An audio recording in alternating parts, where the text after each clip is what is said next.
हमारे साथ अब्दुल्ला हमीद गुल हमारे बहुत ही प्यारे परमानेंट पैनलिस्ट अब तो हमारे साथ हर वीक शो में मौजूद होते हैं। आपको वेलकम करते हैं सर।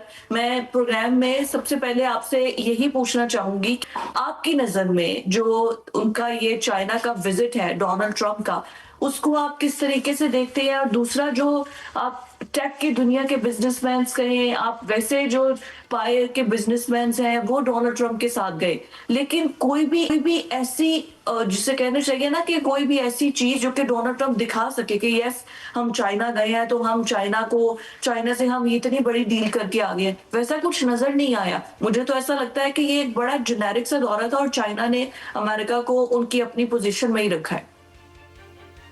बिस्मिल्लाहिर्रहमानिर्रहीम। बहुत बहुत शुक्रिया फिजा साहिबा आपका, और भट्ट साहब को भी अस्सलाम वालेकुम, नाज़रीन को भी। जहाँ तक ताल्लुक है, देखें, दिल के अरमान आंसुओं पे तो नहीं बहे, लेकिन मेरे ख्याल में बहुत निकले मेरे अरमान, लेकिन फिर भी कम निकले। इसलिए मैं ये समझता हूँ कि डोनाल्ड ट्रंप साहब जो असेसमेंट करके गए थे, उन्होंने वहाँ आने से पहले ये बता दिया कि चाइना एक सुपर पावर है, और पावर शेयरिंग का फॉर्मूला दे दिया, दुनिया को बता दिया कि जी दुनिया अब यूनिपोलर नहीं है। यानी कि ये उसी बात की तस्दीक है जो सितंबर 2025 में सदर शी ने कहा था कि दुनिया अब यूनिपोलर से मल्टीपोलर की तरफ चली गई है। और इसका मतलब ये है कि मल्टीपोलर के अंदर तो मकसद ये है कि अब सदर ट्रंप ने कब एक्सेप्ट करना है रशिया को एज अ सुपर पावर, ये भी मेरे ख्याल में it's a matter of just time.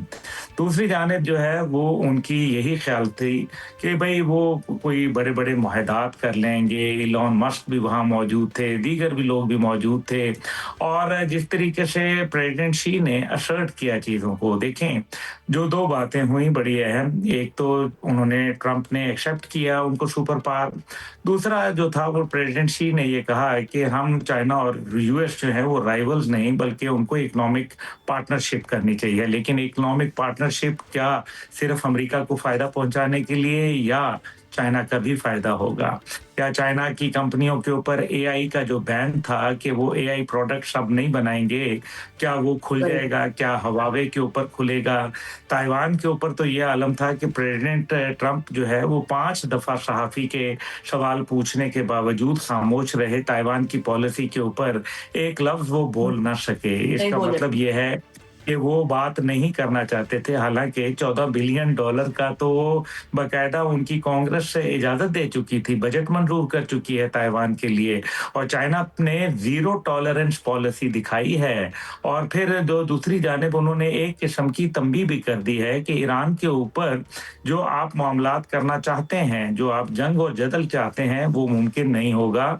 और मेरा ख्याल है आज जो ईरान का बयान आया है सामने, वो इस बात की बड़ी वजाहत से जो है वो मेरे ख्याल में तशरीह करता है कि चाइना का विजिट के बाद ईरान अपने मौक़िफ़ पे कायम है। हालांकि ठीक है कि वो कह रहे थे कि जी जौहरी हथियार, तो जौहरी हथियार तो कोई सिर्फ ये बात तो नहीं है कि चाइना और अमेरिका ने कहा है, बल्कि जौहरी हथियार ना बनाने का इंदिया तो पहले भी वो दे चुके हैं। 2015 में भी उन्होंने, ईरान ने बात की थी, और अब भी वो जो है वो जौहरी हथियार तल्फ करने के लिए, तल्फ तो नहीं मतलब वो मजीद बनाने के लिए तैयार नहीं थे।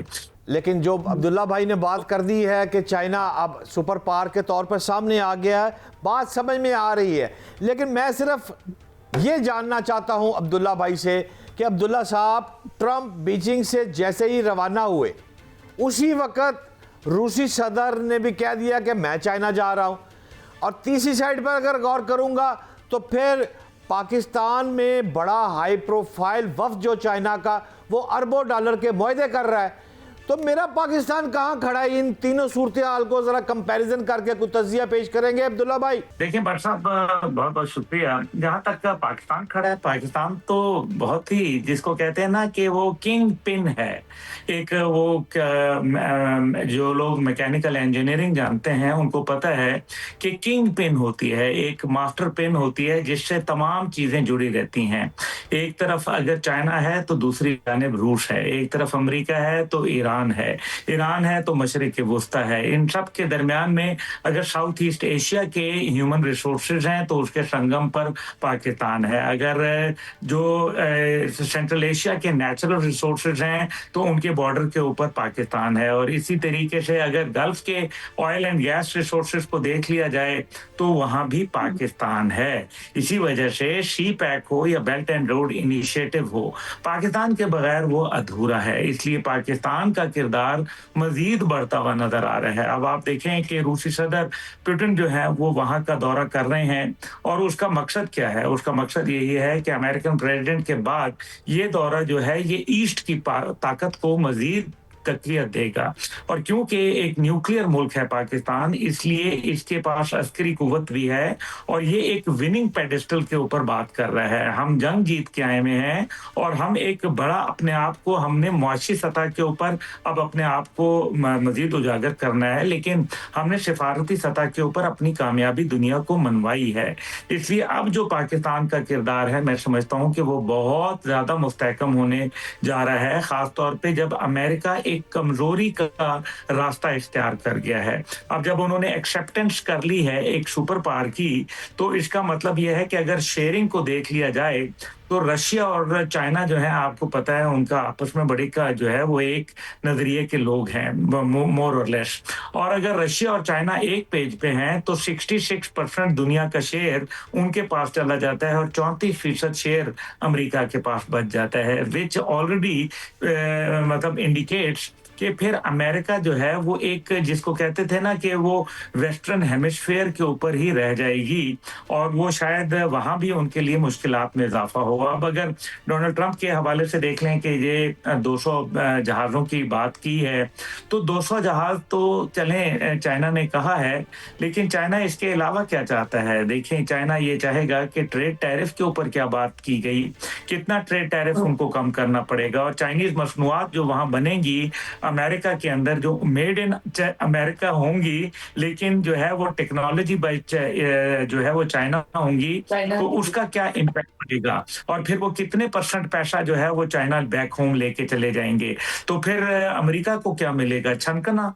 तो मकसद यहाँ ये है कि ये एक बड़ी गेम है जिसको समझने की जरूरत है। जो उनके प्रिंसिपल स्टांस थे यानी कि रीजनल हेजमनी जो कायम करना चाहता था अमेरिका, वो तो उन्होंने उड़ा दी, ताइवान के ऊपर भी उड़ा के रख दी और साथ ही साथ जो है वो ईरान के ऊपर भी उड़ा के रख दी। अब रहा जो उनका जंग का कॉन्सेप्ट, तो उन्होंने बड़ा वाज़ेह कर दिया कि जंग वंग से कोई फायदा नहीं होगा और अगर खुद अमेरिकी रिपोर्ट्स ये कह रही हैं कि 70% मिसाइल मौजूद हैं ईरान के पास, तो अभी सिर्फ 30% ने जो है वो 40 दिन जंग रखी, तो ये 70% जो है ये फिर कितने दिन जंग रखेगा और क्या ये जंग जो है फिर अमेरिका के और उसके बगल बच्चा जो है इजराइल उसके हक में बेहतर होगी?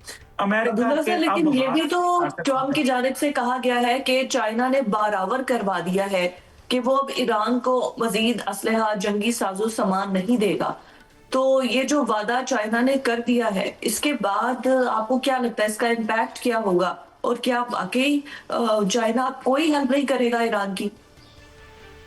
देखिए, गलत किया, फिर वादे पे एतबार किया, ये तो डोनाल्ड ट्रंप साहब ने कहा है ना, चाइना ने क्या कहा है? और फिर क्या चाइना ने ये भी कहा है कि वो किसी सूरत कोई वेपन नहीं देगा उनको या टेक्नोलॉजी भी नहीं देगा, और अगर ईरान को टेक्नोलॉजी दी तो फिर उसका क्या बनेगा, और अगर वो जो रूस से खरीदेगा उसका क्या बनेगा, और क्या जो है अमेरिका अपने तमाम वादे जो है वो पूरे करेगा, क्या वो निभाएगा जो इसने अभी डोनाल्ड ट्रंप साहब ने चाइना के दौरे के अंदर अखज़ किया?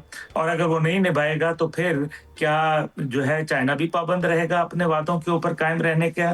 तो गजब किया, तेरे वादे पे एतबार किया, कौन जीता है तेरी जुल्फ के सहारे। अब्दुल्ला साहब ठीक कह रहे हैं आप। हालात तो वहां पर ये थे कि जो अमेरिकी वफ्द था वो चीन में जासूसी के डर से अपने लैपटॉप और मोबाइल जो है वो भी चार्ज पे लगाते हुए वो घबरा रहे थे और वो अपने नफ्सियाती खौफ जो है वो उन पर सवार था।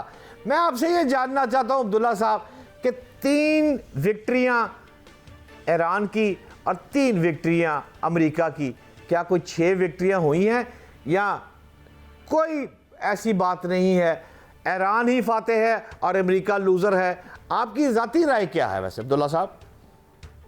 देखिए अगर जंगी सतह के ऊपर मैदान जंग में देखा जाए तो यकीनन अमेरिका को मैं ज़रूर कहूँगा कि उसने ज़्यादा डैमेज पहुँचाया, क्योंकि मेनलैंड अमेरिका को तो कोई नुकसान नहीं पहुँचा। लेकिन अगर मैं सिफारती सतह पे देखूँ, तो उसने चाइना को सुपर पावर मानने पर मजबूर करवा दिया ईरान ने। ईरान ने जो है अमेरिका का जो भरम था, वो खाक में मिला दिया। अमेरिका का जो एक ऑरा था, वो चकनाचूर हो गया। जो उनकी सुपर पावर का स्टेटस था वो ब्रेक करके रख दिया। ये बात मेरे ख्याल में इससे बड़ा नुकसान शायद मैदान जंग के अंदर, तो वो तो जैसे होता है ना, किसी को एक मुक्का लग जाता है तो उसकी आंख जो है वो उसके ऊपर निशान बन जाता है। लेकिन एक नुकसान वो होता है जब आदमी की इज्जत चली जाती है। जब इज्जत चली जाती है तो I remember my father saying कि वो ये कहते थे कि if you lose money you lose nothing, if you lose your health you lose something, but if you lose your honour and dignity you lose everything. So I would say इस सारी जंग के अंदर America is the net loser. मैं नहीं कहूंगा कि वो 3 कौन सी विक्ट्रियां हैं, लेकिन मुझे ये पता है कि अमेरिका अपनी टेक्नोलॉजी को उस अंदाज में असर्ट नहीं कर पाया, क्योंकि उसने जो F-35 बनाए थे वो तो कॉम्प्रोमाइज हो गए। उसने जो F-15 इनविंसिबल बनाया था वो तो शोल्डर फायर्ड मिसाइल से खाक में मिल गया। हमने देखा कि केसी जो 135 जैसे जहाज थे और C-3 जैसे $500 बिलियन के जहाज थे, वो तो खत्म हो गए। और यही वजह है कि अरब दुनिया का भरोसा टूट गया अमेरिकन सिस्टम के ऊपर, और ये दुनिया एक नए वर्ल्ड ऑर्डर की। ये जो चाइना से सिर्फ अमेरिकी सदर वापस नहीं गए, बल्कि एक नया वर्ल्ड ऑर्डर जो उनका दिया हुआ वर्ल्ड ऑर्डर था 9/11 के बाद का, एट द एंड इवेंचुअली यही कहा जा सकता है कि जो चाहते थे शी जिनपिंग, जो इमेज या जो पिक्चर पूरी को दिखाना चाहते थे, वो ही सक्सेसफुल इन दैट, और उन्होंने दिखा दिया है। जो न्यू वर्ल्ड ऑर्डर की आप बात कर रहे हैं, और वही है बाइपोलर। अब ये नहीं रही उनका बयान, आपने जहां से गुफ्तगू का आगाज किया था, उन्होंने बस अपनी बात को ही सही करके दिखा दिया है।